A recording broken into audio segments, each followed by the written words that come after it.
Welcome, everyone. I'm Melissa Bamberg, Director of Enrollment Management at Hillbrook School, and we thank you for joining us tonight. We are very excited for tonight's event and all of the students and parents we have joining us.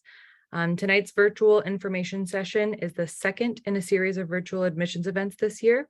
We invite your family to ask questions throughout the event using the Q&A feature in Zoom. We'll have time for Q&A at the end of this session after our program.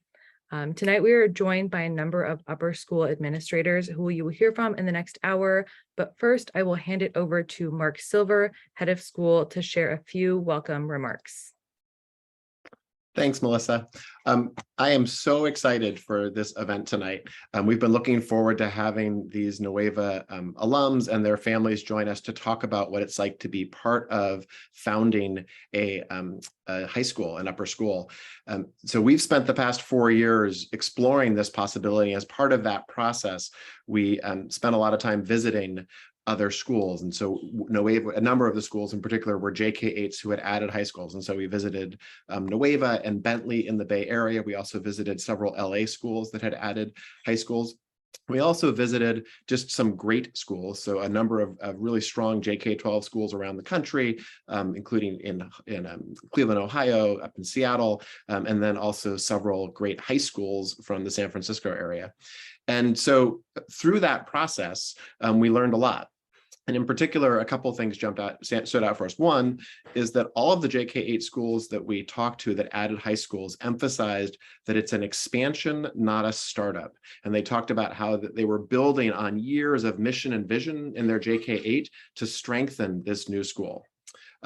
Second, they talked about how adding a high school positively impacted the entire school, the entire JK-12, and that it brought such a great new energy and enthusiasm to the community, and that those energy and ideas played their way down into the JK-8. And then each person I talked to talked about from students and teachers and school heads all talked about how it was one of the most energizing, challenging, and exciting things they'd ever been part of. So, after several years of having these conversations, we realized that not only was it possible to do this, but it was the right thing to do. And that we realized that Hillbrook had this opportunity to create a school that was unlike any other school in the San Jose area. So as part of our initial process, the first thing we did is we hired an upper school head.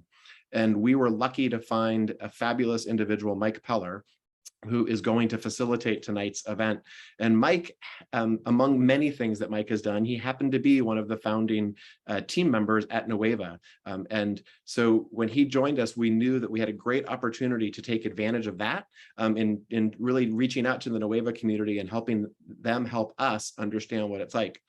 One of the things that quickly became clear when I started talking with Mike and then I saw him interact with some of these Nueva people is that they loved him. And in fact, one of the participants jumped on tonight and I thanked them for doing this. And she said, we'd do anything for Mike. So without any further ado, I'd like to turn it over to our fabulous new upper school head, Mike Peller, and he'll introduce the group from Nueva. Thanks, Mike. Thank you, Mark. So as Melissa said, we're doing a number of webinars, and the purpose of this is to give you as much insight into this new upper school, but a new upper school that's built upon 87 years of Hillbrook's history. And because this particular webinar is focused on being a founder, we knew that we needed to go outside of Hillbrook's community. And so I was really excited to get in touch with some of my favorite old students and family members who I will introduce in a minute and give them an opportunity to share what it was like to be a founder. And we feel like this is a really important discussion because it is a big decision for you to make as a student, as a family. And I want to start with just two quick stories, two quick founding stories, one about Nueva and one about Hillbrook. The story about Nueva that I think captures so much of what it means to be part of that initial class. One of my favorite moments from the first year, I heard this banging and buzzing outside of my office. It was about 5 p.m. on a Thursday.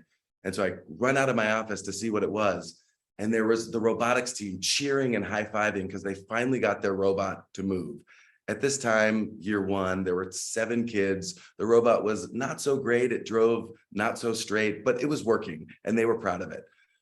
3 years later, the team was over 60 kids, all self-run. And to see the growth and to see those students taking charge and taking leadership is just one specific example of what's possible in the opportunity to take a really a clean slate of anything is possible in this high school and to build it and to create it. And you're going to hear stories of building and creating from our students. The second story is one that it might be near and dear to some of you, and it's about risk.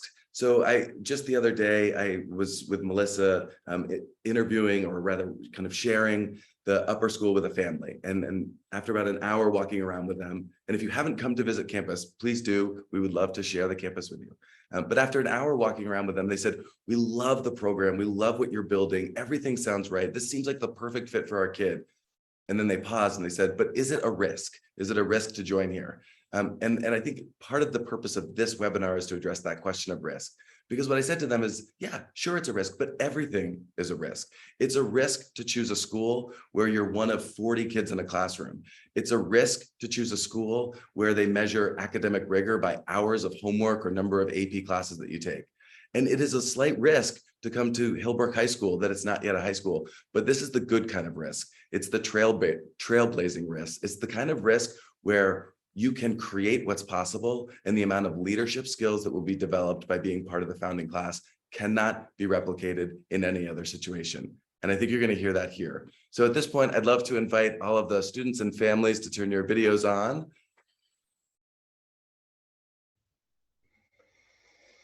Great to see all of you. And if we could start, I've asked everyone to start with their name, which one of the years they started in terms of founding as part of the founding class, what they're doing now. And then I asked them to think of one adjective to describe what it was like to be a founding student or family.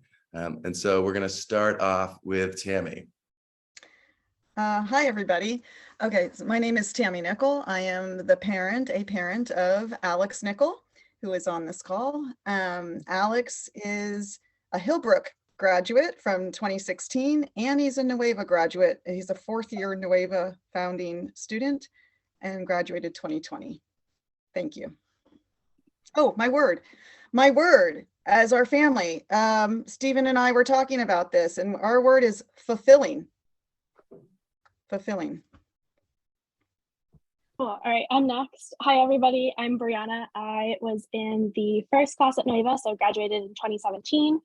I am now the head of product and design at a legal tech startup in the Bay Area, doing work that's making immigration easier for folks from around the world, which is one of my dream jobs and already there, so crushing it. And then my one adjective is chaotic, but with a little asterisk that's like in the best way. Brianna, my adjective is also chaotic. No. I was also going to add the asterisk, maybe. I was debating the asterisk. Well, I'm Henry. I started at Nueva in year 1, and now I am living and surfing and playing music down in Los Angeles, where I am a software developer and a co-founder of a teeny tiny startup that's working on building a professional networking tool for the creative community. And my adjective is chaotic. That was not a joke. That was actually my adjective.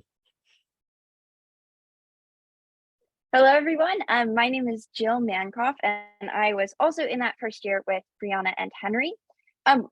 Right now, I'm a science teaching fellow at the Lawrenceville School in New Jersey, part of the UPenn Independent School Teaching Residency Program. And one adjective to describe those first few years at Nueva was exciting.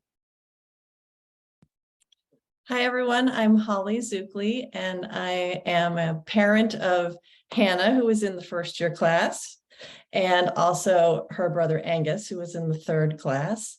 I'm also the high school advisor for the girls' middle school, which I've been at for 25 years. So I've been around independent schools in the Bay Area.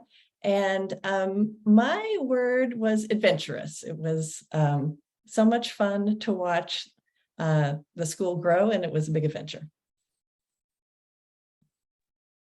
Hello, everybody. I'm Hannah. I am connected to so many people in this little panel. So I was in the first class at Nueva with many of these folks, and Holly, who just went, is my mom. Right now, I'm getting a master's in teaching in Cambridge. We're in Cambridge, and It's a great time. I'm also student teaching 6th grade science, so that's wonderful. And my word is connective. Sweet. Hello, everybody. My name is Ohm. I am actually a member of the 2nd class. So I don't get to call myself a founder, but maybe like I got to witness the founders. I was part of the wave, riding the coattails. I am a user experience designer at IBM in Cambridge and then a consultant for startups. And my word would have to be alchemical. Hi, everyone. Oh, that's awkward. I messed up. All good. Hi, everyone. My name is Alex. I am currently a sophomore here at WashU in St. Louis. I'm studying economics. I am the son of Tammy, who you just heard introduce herself a little bit ago. I was a 4th year founding class here at Nueva, and my word is thrilling. I'm Rachel. I messed up. So I was in that 1st year at Nueva as well. And I'm actually also in Cambridge. I just graduated from Harvard this past spring in theater. So I'm now working here in the theater department as a teaching assistant and on some media projects with the accessibility office. And my one-ish word, I think, to describe Nueva would be non-anonymous. Oh, that's a good one. Hello, everyone. I'm Linda Yates, and my husband, Paul Holland, and I are blessed to have 3 children in 3 of the 4 founding years of Nueva. So we had Kylie in the 1st class. We had Devin in the 2nd class. Piper was in the middle school, but then we skipped a class and we were in the 4th class. And I think it's super important to note that whether you were in the 1st, 2nd, 3rd, or 4th class, all 4 of those classes were pioneering classes because we had no college admissions at that point in time, which everyone seems to obsess on, but everyone was coming for the philosophy and the pedagogy and the opportunity. I'm currently the founder and CEO of a company called Mach 49, which is a growth incubator for the Global 1000, and the author of a new book called The Unicorn Within, which Harvard Business Review Press is publishing on Tuesday. So I'm all about disruptive experiences, and that is my adjective for what the opportunity was to join the Nueva family, which was to be disruptive. Thank you all. And just as for everyone in the audience, I have a handful of questions that I'll ask, and then we'll open it up for audience questions. But as you have questions, feel free to put them in the chat, and then we'll bring them up later on. So the first question is for you, Alex, because in so many ways you're the bridge here. Not only were you part of that founding class, and as Linda said, I extend that into the first 4 years. So you were part of one of the founding classes at Nueva, and you're also a Hillbrook alum. So you'll be our connective tissue here. And I wonder, maybe as to start off, could you share a quintessential Hillbrook moment? Yeah, definitely. Something that comes to mind is a moment in my 6th grade science class. It was taught by someone named Krista Flores, and it was a little bit different than your typical science class because this one was entirely maker-based, right? So over the course of the year, we had 1 year-long project, and that project was to build a product that solves a problem, right? So a little bit different from maybe your traditional 6th grade science class. It was around February of my 6th grade year, and I was headlong into already, solving one problem, focused on that. And one day I come in and I go up to Ms. Flores and I'm like, hey, I made this cool video over the weekend. Can I show it to you? And over the weekend, I'd made like a educational sort of explainer video, a science video that I thought was cool. Honestly, I didn't think much of it at the time. I was just like, I want to show you this cool thing I did. But I'll never forget what Ms. Flores said to me after I showed her that video. The moment the video ended, she turned to me and was like, yes, you need to do more of that. And I was like, whoa, okay. So I ended up switching my project to look at education and new media and look at how to do effective science communication in the age of YouTube. And that project ended up kind of spiraling into now, 10 years later, I've been running a YouTube channel called Technicality. But, that would have never started without a Hillbrook teacher believing in me. And I think that's a good way to describe it, honestly. Hillbrook is a place where teachers believe in their students, and that is legitimately transcendent. In some ways, you already answered my follow-up question, but I'm going to ask it anyway. Could you share a little bit how your Hillbrook experience specifically prepared you to be a trailblazer or a pioneering student at a new school? Yeah. Here's another example. In my 8th grade year, I was elected co-student body president. And part of the role of being co-student body president is that you have to run our weekly meeting, which, we call FLAG. And in an effort to kind of make FLAG more fun, I decided to create something one week called the Wheel of Awesome, which was like this sort of game show-esque wheel that, we'd spin every week and it would land on, a wedge. And there'd be 4 wedges on it. And each of the 4 wedges would be one of Hillbrook's different core values, right? Be kind, be curious, take risks, be your best. And every week, we'd spin the wheel and we'd set like a theme for the week that would kind of be like the beacon of light for the next week. And then we'd come back and I'd pick, maybe 1 or 2 students to get up in front of the school and talk about how they exemplified that core value, right? And, obviously from a, internal perspective, that's cool because the act of leading FLAG, the leadership, the ingenuity that came along with that prepared me very well to be a trailblazer. But on a more broader level, I think, Hillbrook's 4 core values, be kind, be curious, take risks, be your best. Those are the values you want in any trailblazer, right? Those, what you really want to see in someone kind of embarking on this journey. And I think Hillbrook does a really excellent job of ingraining them. Super. Thanks, Alex. The next question is for you, Tammy. And I mean, we just saw an example of this right here. I mean, Alex is brilliant and joyful and gregarious, and every opportunity I have to listen to you, but more importantly, to sort of like hear you think is what I gravitate to. But in thinking about that, Tammy, Alex is a kid who could have gone to so many different schools. And so as a parent, why did you choose a school that didn't yet have, as Linda was alluding to earlier, that didn't yet have a college list, which for so many parents is seen as a proof of concept? Yeah, it's a great question. And as his dad and I were thinking about a lot of this, we said, did we even think about that? We were kind of like, we went to a lot of schools, a lot of private and independent high schools to check out. And when we got to Nueva, we just knew, like, we were electrified as we walked through the hallways, and the kids were like talking about school stuff and they were excited. I mean, every one of them, it was crazy every time we went on campus. So we as a family wanted to optimize for the now. Like, we wanted to not miss high school, and we didn't want high school to be all about getting into a college. And so that's what Nueva was for us, because it was the right fit school. And for Alex, and it was Eden Mizell at Hillbrook that said in our college counseling meeting, said, I think Alex would be amazing at Nueva. And we're like, what? Oh, and she said, it's a long way up there. We came from Los Gatos, and he did a car ride and a train ride and every day, an hour plus commute each way. But it was the right fit school and it was good. And I also want to stress, like, Nueva to us as a new high school wasn't an unknown. It wasn't a risk because of 50 years of a K-8 program that was exceptional. And Hillbrook has 85 years as a K-8 program. It's not an unknown. And so, like, we didn't feel like we're going into some fly-by-night, like, new school that we wouldn't know what to kind of expect. And we didn't honestly feel like it was a risk. We felt like it was an adventure. And it was, we knew that Nueva, as we know Hillbrook, is being guided by, like, these amazing, exceptional, intellectual, passionate educators that, so it's not like all of a sudden you're just building a school out of nowhere. You have years and years of solid, amazing educational foundation. That's how we felt. So we didn't care.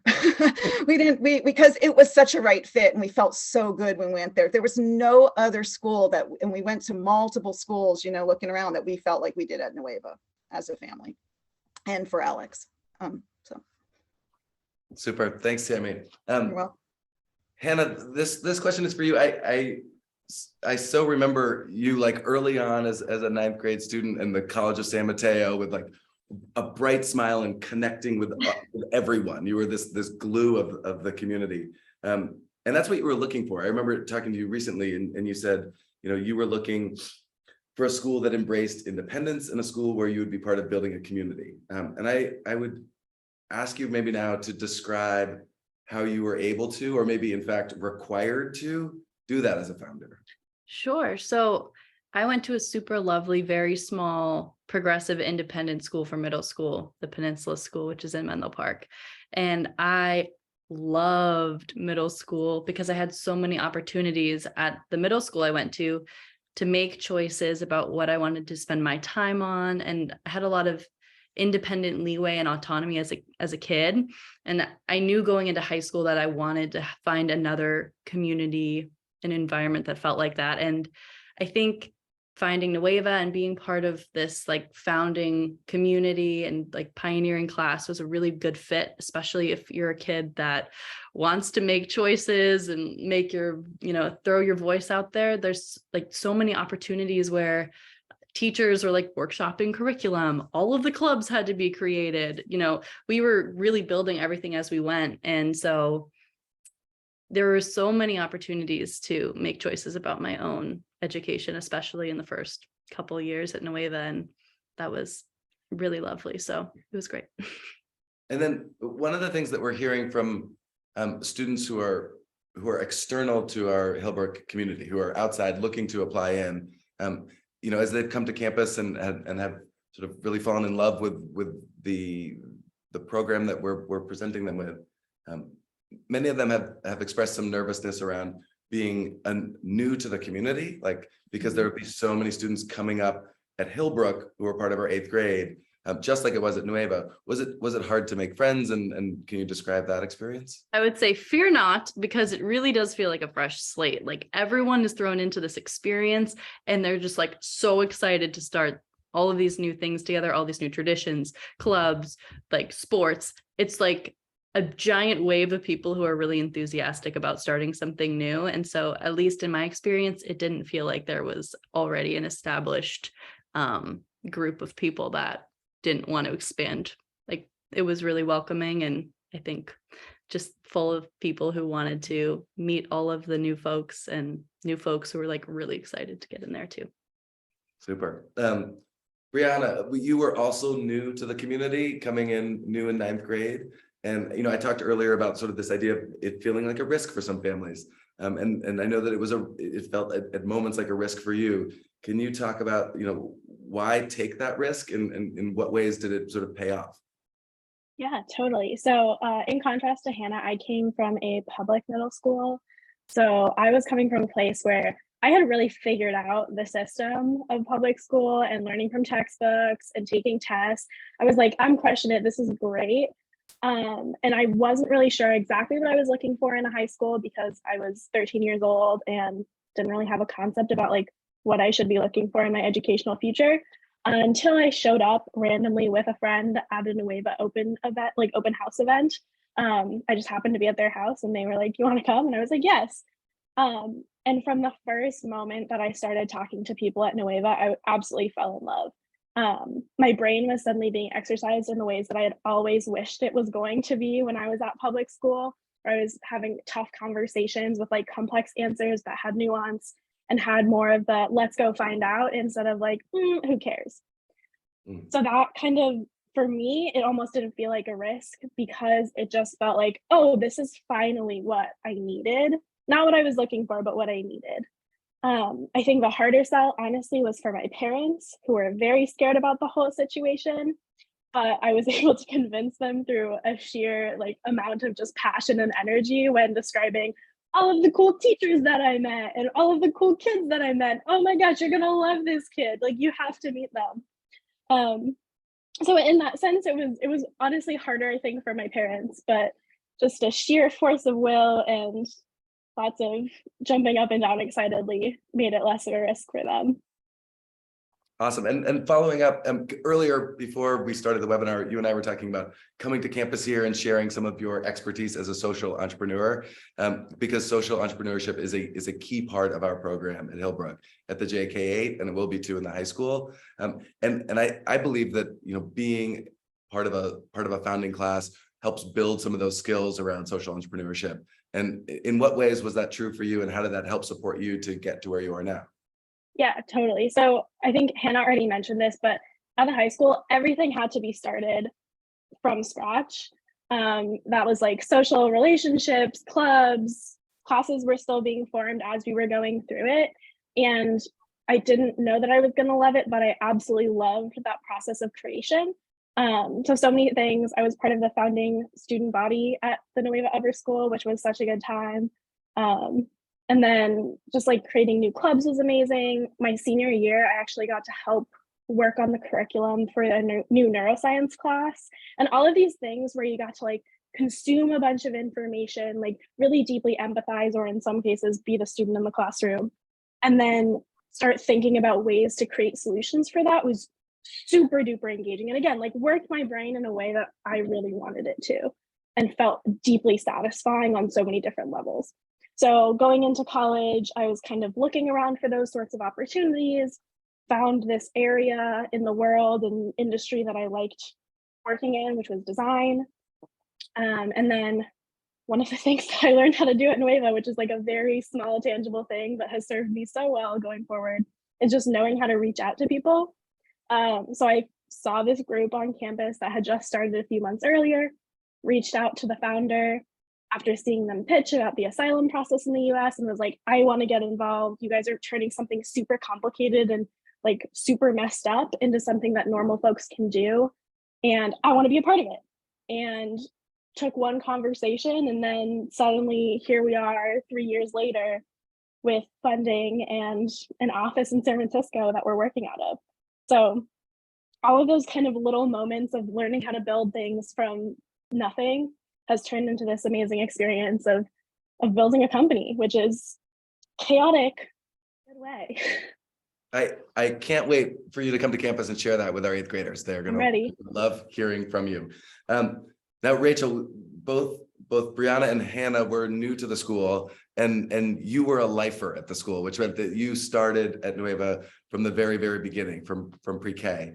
And I wonder, you have the perspective that could speak to some of our current Hillbrook students. And so for many of our students that have been at Hillbrook for a while, there's this feeling of, oh, I want something new. And I wasn't always anticipating having a high school, and I was thinking of maybe going someplace else. And yet, similar to Nueva, Hillbrook will have a new high school on a new campus, from a rural campus to an urban campus. I wonder if you could talk a little bit about, like, what was it like to be part of an expansion, and did it feel new, and did it feel like expanded opportunities for you? Yeah, no, absolutely. So some of us Nueva lifers very much worried about that. Sort of that it would feel, I don't know, kind of anticlimactic, or that we were like continuing middle school, or sort of more of the same old in some ways. And you know, you can't know this a priori, which is why this feels like a total leap of faith. But the reality is that like high school is just completely different from every other schooling stage that you'll be in, no matter where you go.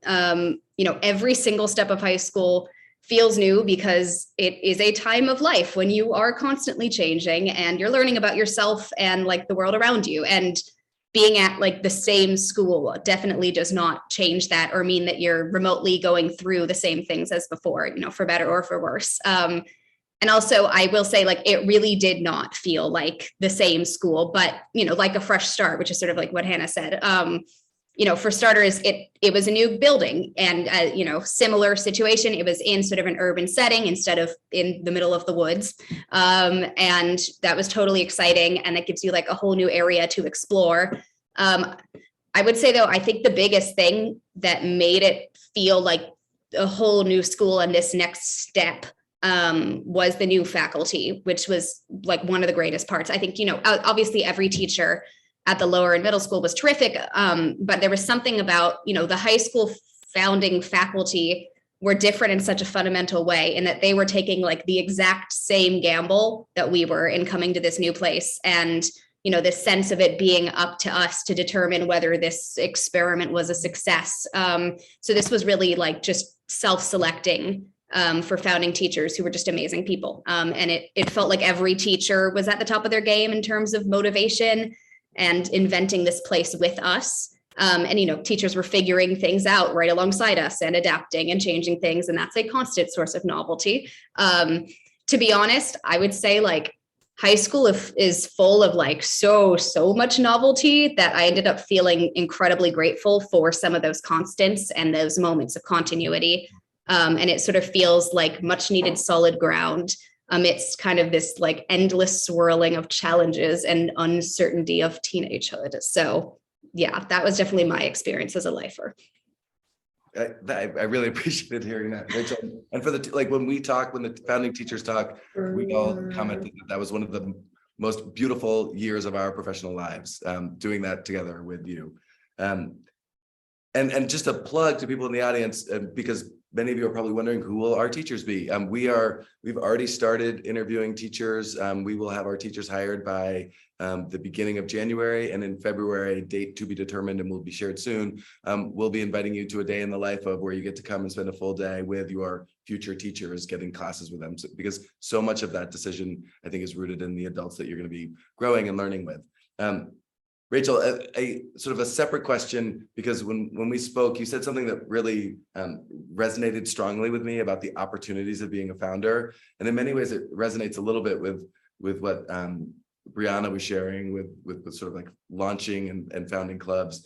You talked about the importance of, I think it was starting an a cappella club, and that the skills you gained in that were transferable later on. Can you retell that story a little bit? I just thought it was super. Yeah. In college, for example, there's endless clubs that you get to join. But like being in this new high school from the beginning, you're not joining anything. There was nothing there already to join. So instead, you're creating everything, like we've sort of been talking about. It's kind of like constructing a road at the same time you're driving on it. It's really fun and sometimes crazy experience with that. But so the area where I did that the most was, as you mentioned, in helping found sort of the a cappella group.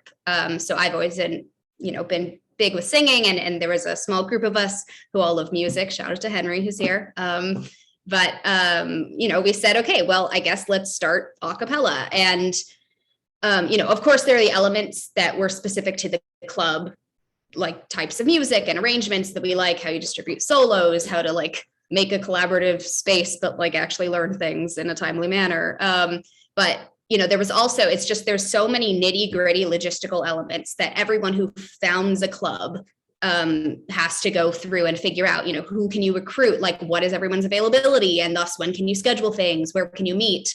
And then some of the more nuanced things, like how do you navigate interpersonal conflicts that are going to come up in a group, or sort of different levels of commitment and investment.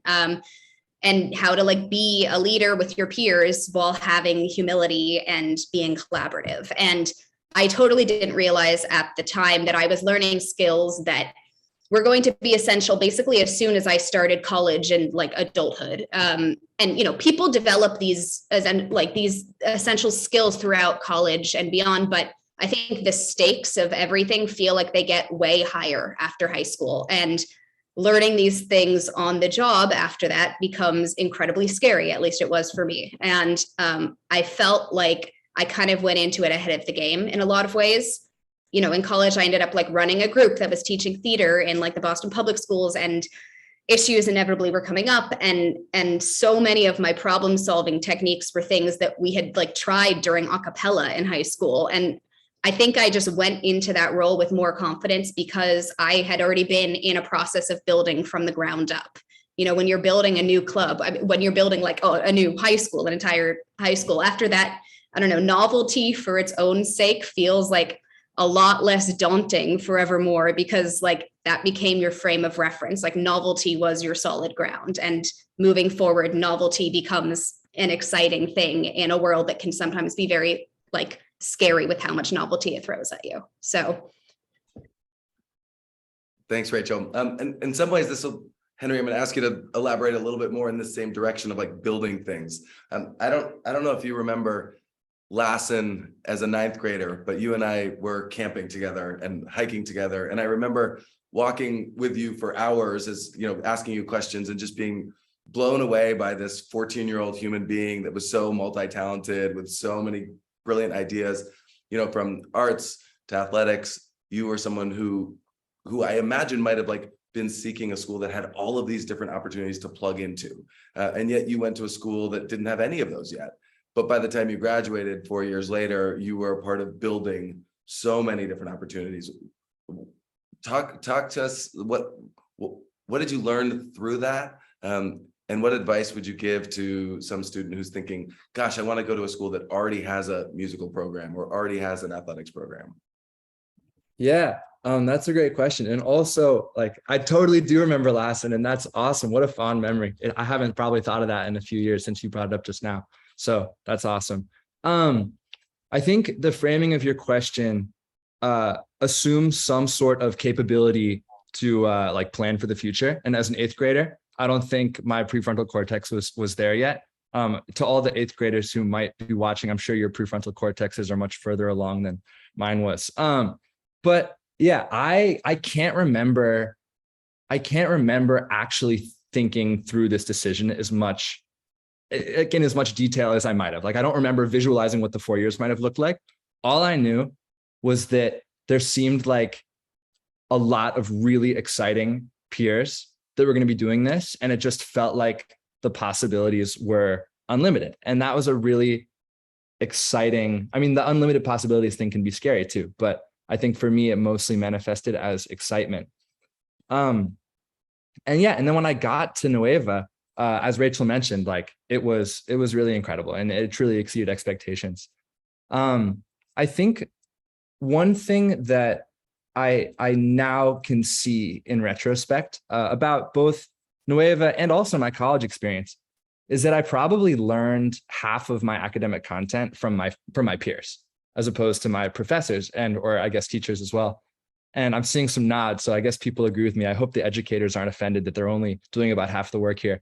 But like I learned so much music from Rachel, and Brianna actually taught me probably more than half of the math that I know. She and I were in Mike's class, Mike's math class, and Mike would say something, and then I'd lean over to Brianna and say, what the heck was that? And she would explain it. And I think that I'm choosing a new adjective.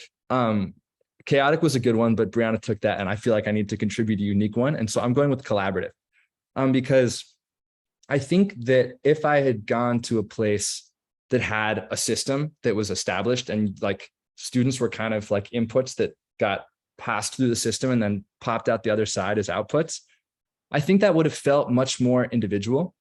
And part of the chaos and unstructured form of Nueva meant that it really felt like everyone was working as a team, like the faculty members, the students, the other students, like it was one big team just trying to create a really cool thing.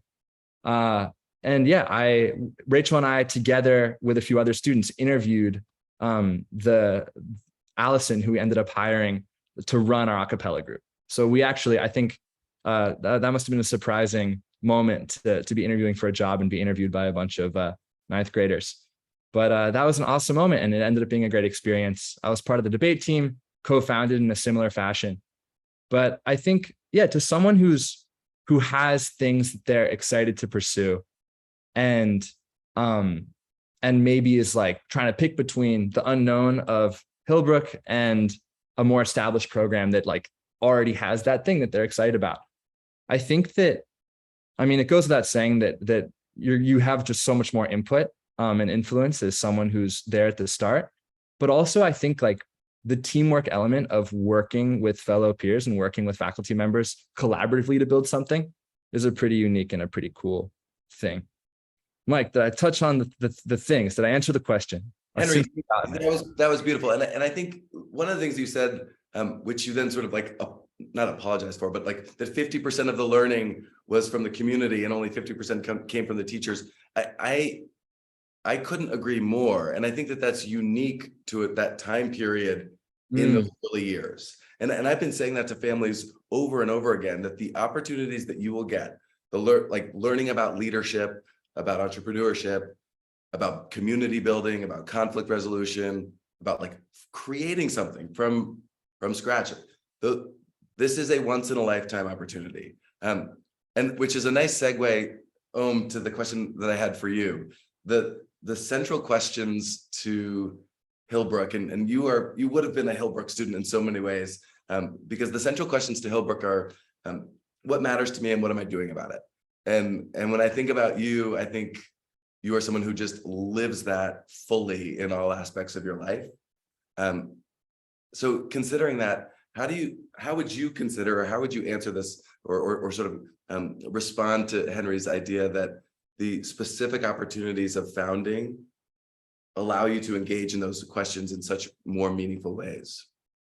Yeah, I think Henry put it really well, that when you first arrive at a new place, you're surrounded by this rampant intentionality because nothing exists. You have to constantly ask yourself why it should. And whether there's a club or a class or a new curriculum, you are confronted with so many exciting, terrifying questions. As a 14-year-old, what should I be doing in my biology class? Which is an incredible responsibility. And then suddenly, when you're surrounded by your friends and your teachers, becomes this really comfortable, beautiful exploration of what a school can be like. I was talking to Hannah before this, how I think most of us are 14 or 15 years old and pretending to be a lot older.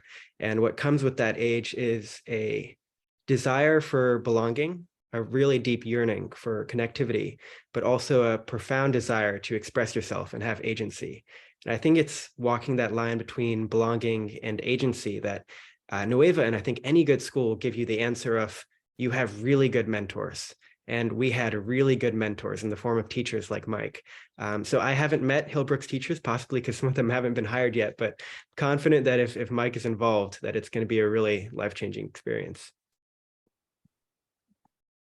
Thanks, the first part of your response was so beautiful, and I'm really glad this is recorded, so I can go back and listen to it and write it down and try to speak so eloquently about things. Linda, you mentioned the word disruption when you were talking about your adjective for the school, and you are a disruptor and an innovator. And I so appreciated our friendship over time, reaching out periodically just to get advice and inspiration from you. You're also someone who's deeply, deeply passionate and committed to education. So as this will feel like a softball question, I think, in many ways to you, but why must progressive schools like Hillbrook, and by that I mean schools that are deeply committed to authentic real world learning, that are focused on transferable life skills, why must schools like this exist? And why is the risk of joining an expanding school totally worth it? So anybody who is hopefully watching all of these amazing students speak, hopefully at this point in time, you realize there is zero risk. These are all incredible Renaissance kids. And they are that. You guys are, every single one of you is truly amazing. And oh, by the way, they're not unique. All the kids that went to Nueva, because they are disruptors, they are pioneers, they are experimenters, they are innovators, they are creators, they are builders. That is what you guys have the opportunity to do by joining a brand new high school and helping to kind of form it in your image. I think it's super important. Like, I look around, I'm working with Global 1000 companies all over the world. All of them right now, we face a lot of big, hairy problems, right? From climate change to water, to poverty, to disease, to racism, to education, to wildfires, you name it. We have a lot of challenges. We need human beings who are able to really take things that are completely ambiguous, taking things that we don't have an answer for, and to really bring just a completely new way of thinking to those. So they're disruptors, they're pioneers, they're creatives. As I said, I'm not hiring people who come out of traditional schools, period. I don't want more kids who can fill out a Scantron, who can take a standardized test. That's not the people who are changing the world. The people who are changing the world are the kids who you are seeing today. They're the kids who will take that chance. Whether it's not just Nueva, it's anyone who basically has that characteristic, has that desire, that passion to basically be a pioneer, to make a difference. And that's what you're seeing as you listen to every single one of these kids. I think it's way bigger risk to go to a place that is doing the same thing that has been done for the last 300 years. Think about it. The one thing that I will also say, there's another adjective that I would add to Nueva, which is joy. There was so much joy. in what was happening, because it was everybody kind of pulling together and everybody doing something new, and the kids learning to take agency over their own existence, over their own learning, which is what's allowed every single one of them. Because guess what you learn in the classroom is going to change. All these things that we're discovering now that people learned 20 years ago that now are no longer relevant and aren't even real. Like, who cares what you learn in the classroom? What it is it's that whole experience that you're going to get out of being a founding family. But even more than that, it's not just being a founding family. That's important. But Nueva is now in whatever year it's in now, and it's still progressing. And that's what you guys have the ability to do here. So I really feel like the opportunity that you have to help to enable your kids to truly be Renaissance people, whether it's he, she, or they, that opportunity to basically work together and in essence, really build the skills, the desire, the passion, the interest, the network, frankly, the ability to talk to people, to ask for help, which is, oh, by the way, a big skill for people to learn, to not think that you know everything all the time, to realize that other people have superpowers that you don't have, and to respect those superpowers and bring them together. I think that's what this opportunity is allowing all of you to basically just to really embrace. And I think I think the bigger risk are really people who go. I think the kids at Nueva, what was so interesting is that there were so many new opportunities for kids, from their Quest projects to the new clubs they were creating, to the new positions of leadership they were creating, to the peer counseling groups that they were launching, the robotics, the hydrogen car. I mean, we could go on and on. For a really small school, yeah, they didn't start out with a lot of extracurriculars, but by the time these guys got through with it, there were like a billion extracurriculars, and more could be made, because it wasn't like these guys came in and created a fixed model and now everybody had to live with it. This is a constantly growing, constantly perpetuating, constantly renewing system. And I think that's what's so important about creating these new, rich, genuine, authentic schools. And I think the other thing that I would say is it really isn't just for one type of kid. It's really important. I don't know if you were going to ask about the girls. Yeah, I mean, you had three very different, thanks for following up. You had three very different kids. And I would love just like, what was it like for three kids over 4 years to be founders, and why did that, they are now crushing it. How did set them up to do so? Yeah, I just think that this is one really important point, because I want people to really, who are watching all of the students here, to basically realize how different. They all had similar kind of wonderful experiences, but they're all incredibly different kids who are doing completely different things. And our three girls are exactly the same. So we had Kylie, who was in the first class, who is currently, she just graduated from Stanford and is currently getting her master's in sustainability at Stanford. She is the head of the Mars project, that team for the Stanford Space Initiative, which is very similar. Her Quest project was, she founded a pizza business. So very, very different. But the Quest projects, which I hope you guys might bring in, because I do think it allows for these kids to really manifest who they are and do things in a very different way. So Kylie, that's who she was. Devin, completely different, right? Head of the social. She's now a senior at Stanford. She wants to get her PhD in psychology. She's a sexual health counselor. She was a peer counselor at Nueva, an RA, president of a sorority. They're all love each other, but could not be more different. And Piper now is a sophomore at Stanford, but she's doing her semester abroad at Cape Town. She is doing documentary film production. That's really what her interest is, starting all the way back to her freshman Quest project, which, oh, by the way, in between, she then took a Jeep down to the nuts and bolts and converted it to an electric car. So the thing about these kids, again, is that they're totally eclectic and multi-talented in so many ways. And, I think what all these kids are is they're brave. They have courage, they have curiosity, and they're going to go, and what they're going to do is they're going to go find new things. They're going to go ask for what they want. And they're going to realize, and guess what? it doesn't work out all the time. And you know what? They developed this incredible resiliency. Every single person who's part of a founding school, who's part of any high school, is going to hit bumps in the road. But the thing about being part of a school like what you guys are about to embark upon that's so exciting is the opportunity to build those relationships and that resiliency and that ability to kind of, no, I'm going to go take that hill. And that hill wasn't so great, but guess what? There's another hill to go climb, or another peak to master. So I can't tell you, it has now been, I don't even know how many years it's been since we founded, but I'm still so excited by what that opportunity represented, and not just for the kids, but for all of us. I think Holly and Tammy, I mean, you guys, I mean, we got to all participate. And that's the only thing I would say to the parents here is engage. This is really a family affair, and you will really feel that when you leave. Super. Thanks, Linda.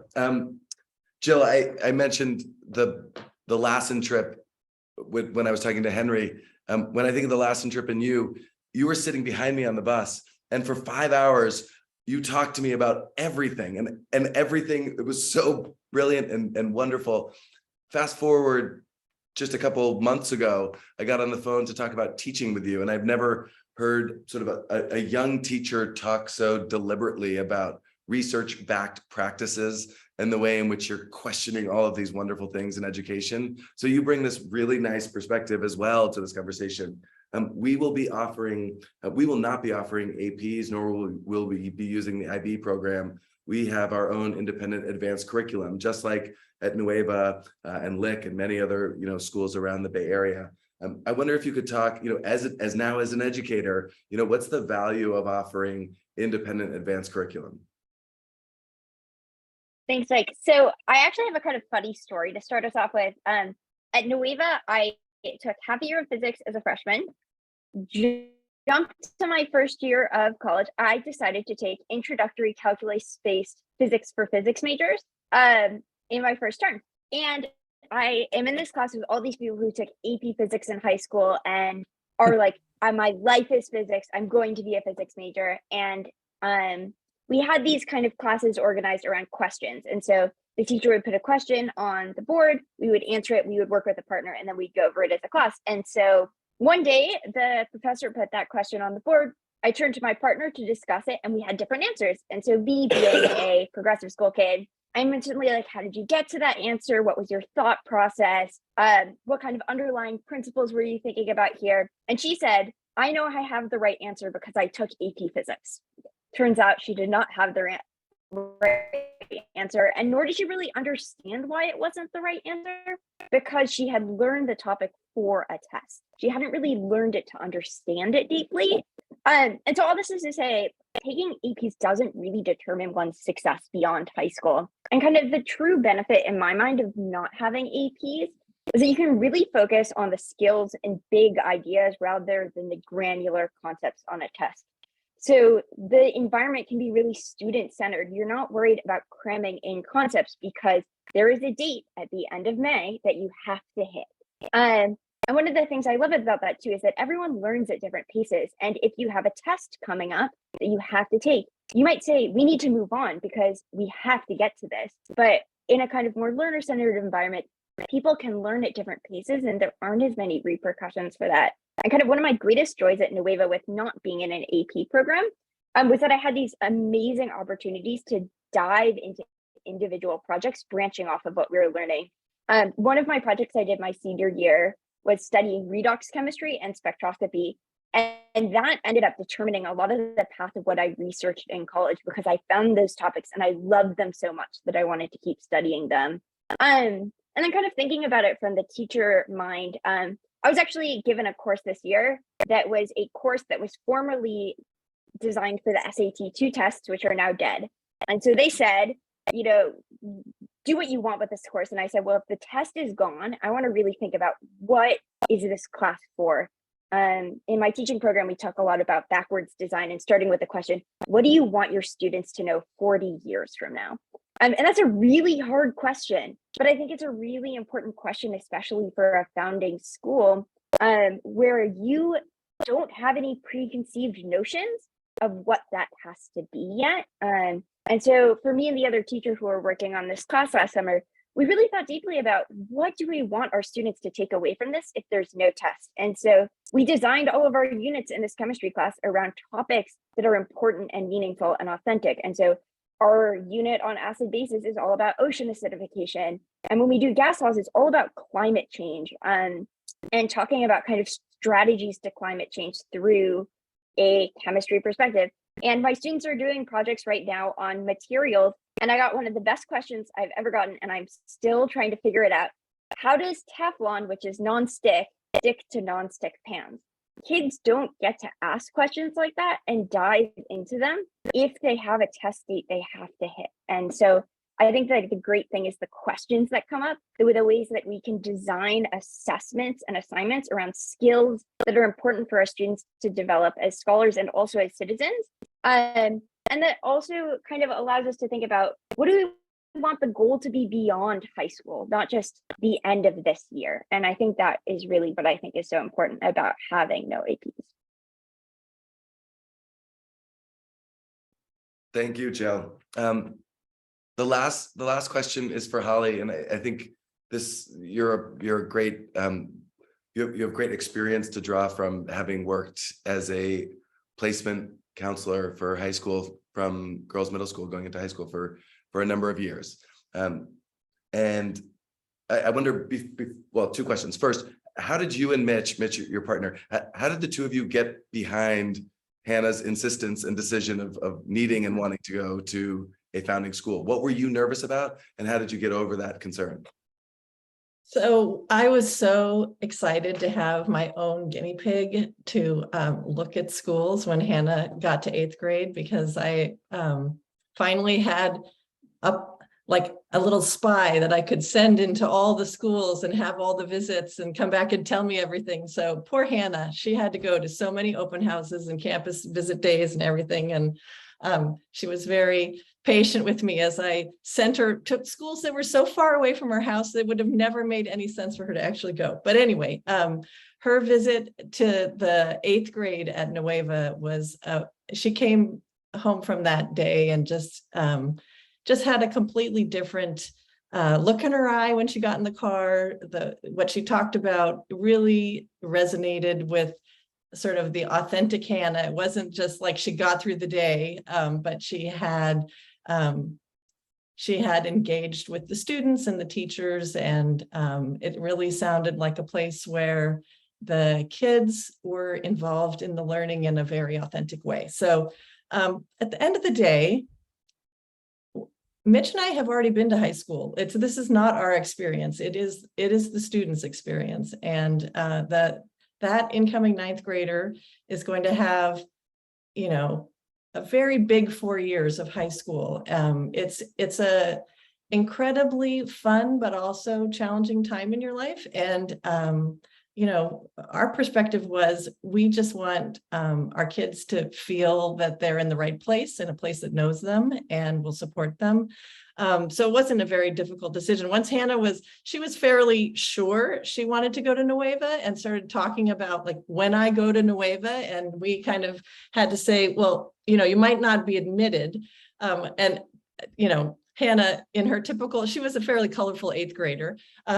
She said, well, they don't seem all that organized. I think if I just show up on the first day, they'll just put me on the list. And so I was like, all right, well, that could be our plan B if it doesn't work out through the admissions process. So luckily, it all worked out great, and we never looked back. So.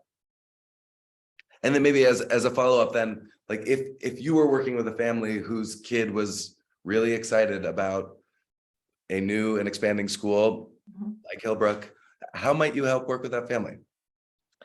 Well, I think as all the students have said, being part of something new, being a pioneer, there are tremendous opportunities. And I think you just need to shift your focus away from what isn't available to what you get when you're part of something new like this.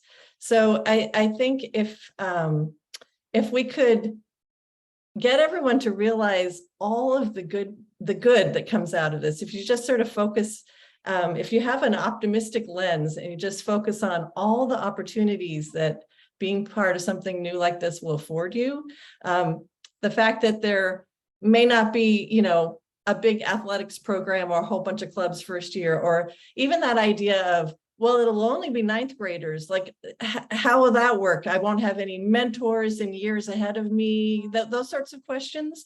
I think if you flip it around, it's such an incredible, that first year, that year that it was just the ninth graders over at the College of San Mateo in a rented space.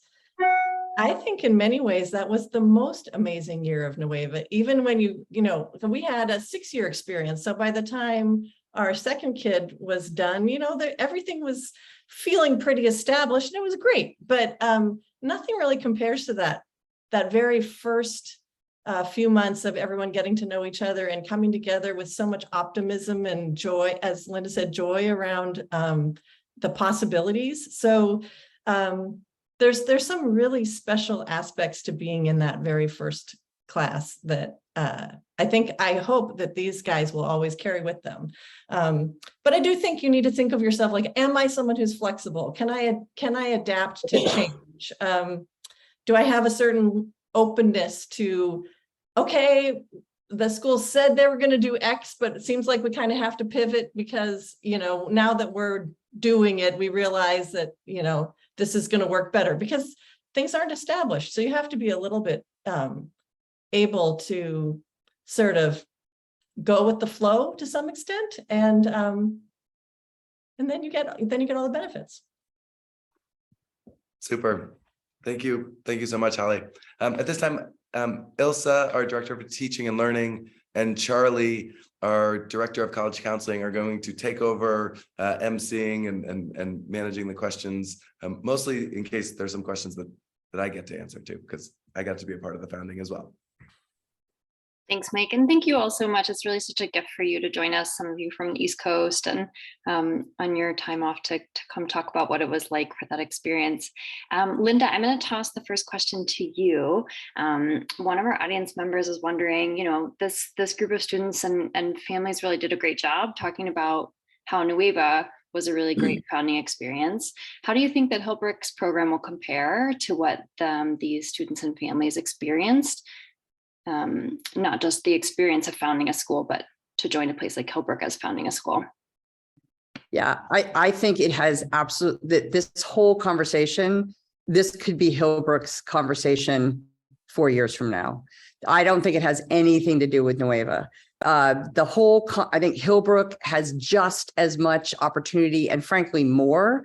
You know, sometimes when you found a company and the first people who found a type of company, that company, you know, it has all these bugs and everything else in it. And then you go found the second company and you learned from the first company. So you make it that much better. I think that's what Hillbrook has the opportunity to do. Not everything at Nueva was perfect. There were a lot of things. But I think what really makes this is it's the pedagogy, it's the philosophy, it's the people, it's the process, and it's the place. And I think you guys have all of those dimensions coming together. Mike Peller is extraordinary. The reason we're all sitting here, guys, here talking to you about what Hillbrook can become is because of Mike. And because of that founding faculty and because of that opportunity.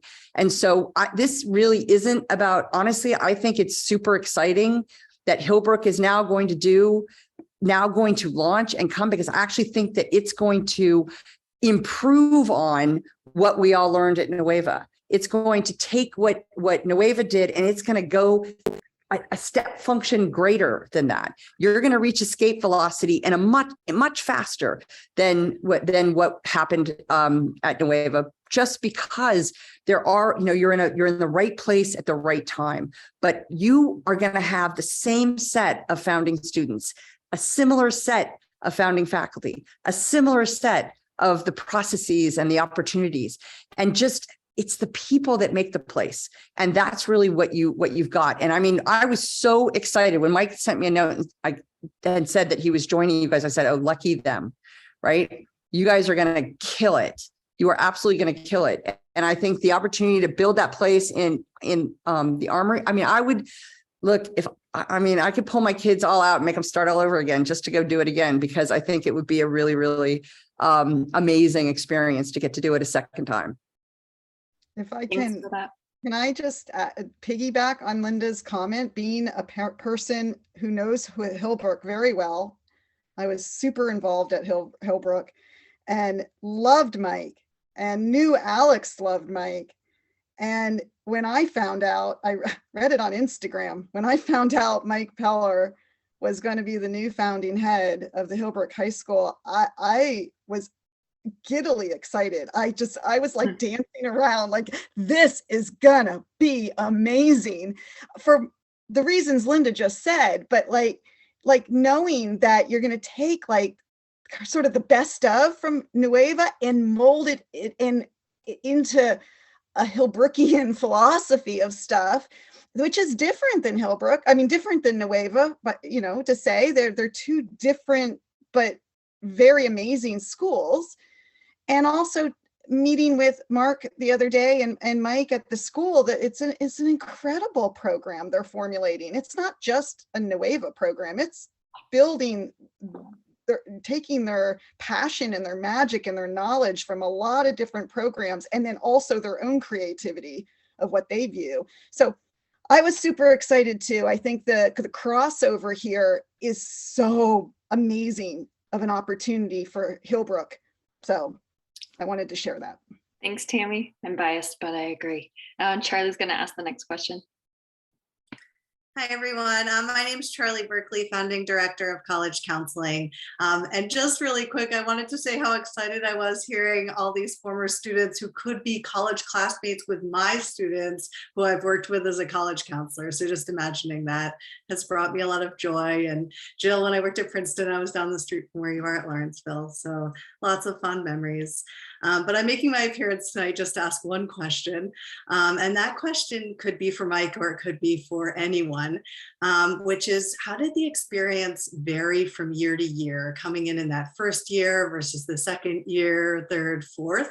And so just hearing a few examples from maybe a couple of you about what that looks like.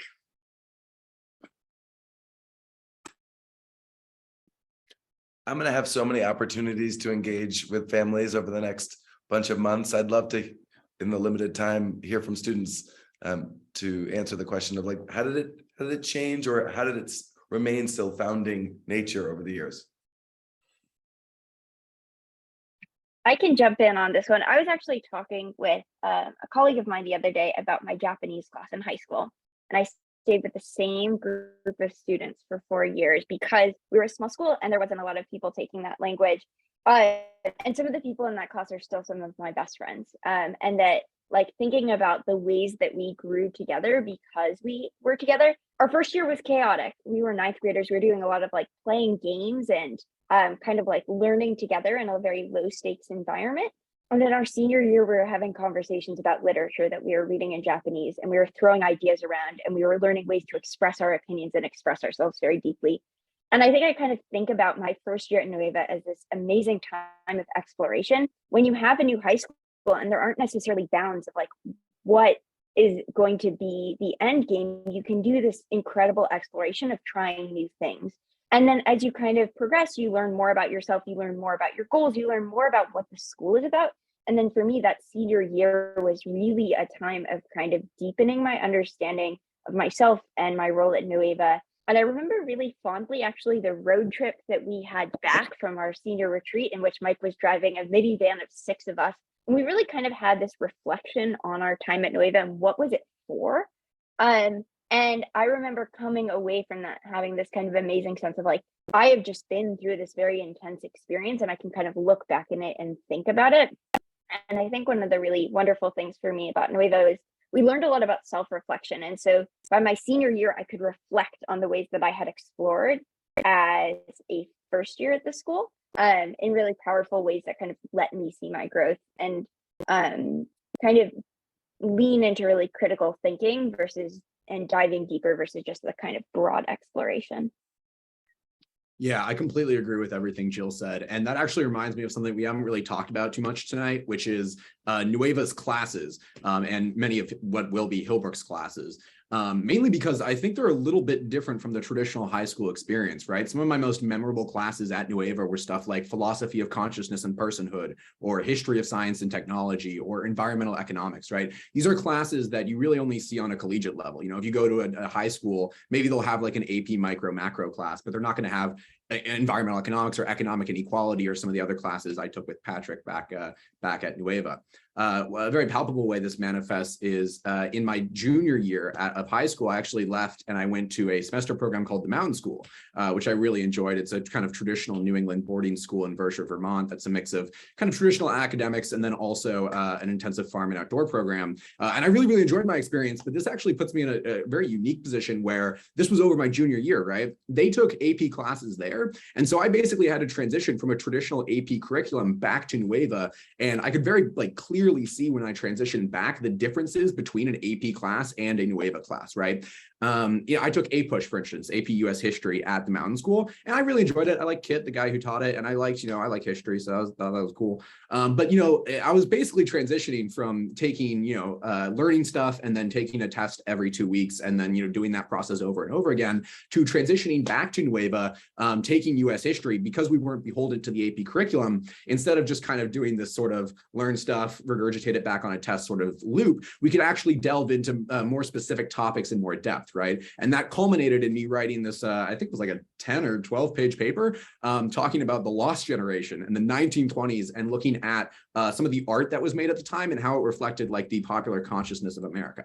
And that's something that where, at least me firsthand, I very clearly saw the difference between a traditional AP class in US history and a Nueva class in US history, where we have a very rote sort of learning stuff just for the test. And then here at Nueva, we can actually delve into things we were truly passionate about. I really liked The Great Gatsby. I really liked The Paintings of Edward Hopper. And I looked at these and I used these to see what I could learn about, popular American consciousness at the time.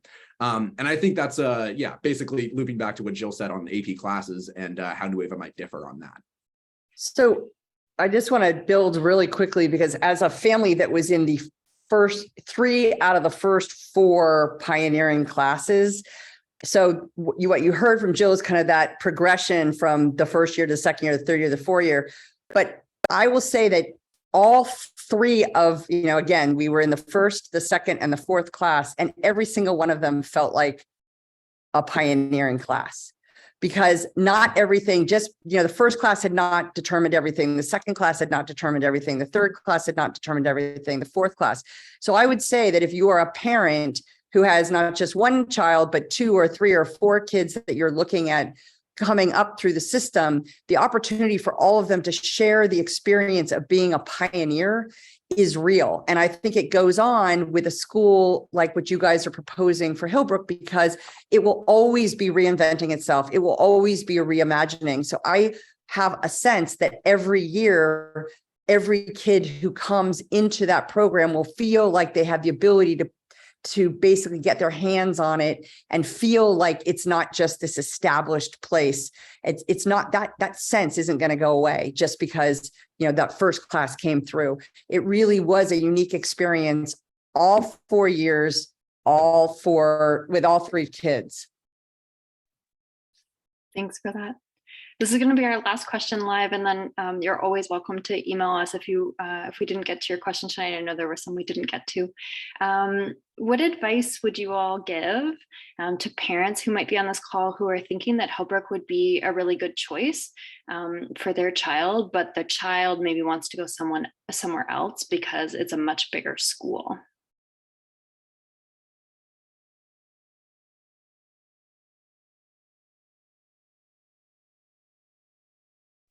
I'm not a parent, but I can take a stab at answering this.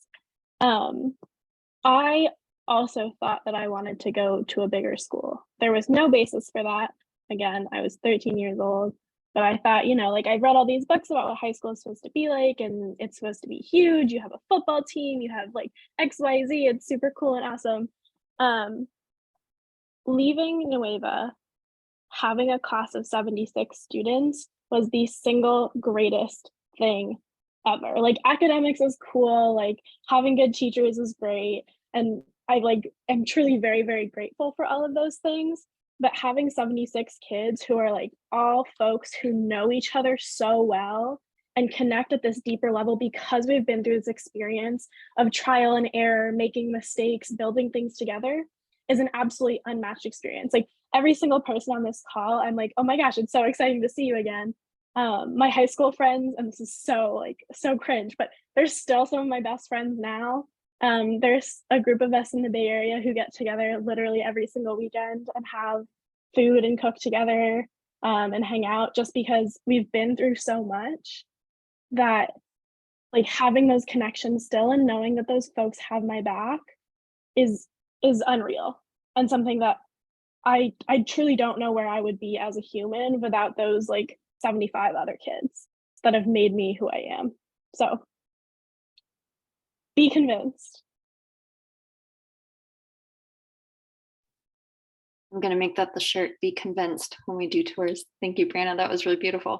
And thanks so much to all of you for sharing all these stories. It's been really fun to sort of reminisce with you from afar. Thanks, Ilsa. Wow, what an inspiring group of young people. I wanted to thank you guys for joining our call and sharing your experiences. And I'm so excited thinking about all the things you shared today about next fall and how many of you guys in the audience will be going through those same experiences come the first day of school in 2023. And I wanted to thank you all for joining as well, all of you in the audience, and want to invite you to continue learning about Hillbrook in some more webinars. We have our first open house on Saturday. I hope to see many of you there. And we want you to come for a 9th grade visit day as well, right? In some of the questions that we answered, Hillbrook will be a mix of new students coming to join our freshman class and some of you lifers that have been there for a lot of years. And part of the 9th grade visit experience is you're going to come visit the high school and all of the external families looking to apply to Hillbrook. You're going to actually spend time on our middle school campus, get to know some of your prospective classmates, visit in on a middle school class, meet some of those teachers. And I look forward to seeing you there. For anyone that is interested in a one-on-one tour, Mike and I will continue doing those for families. Reach out to us by email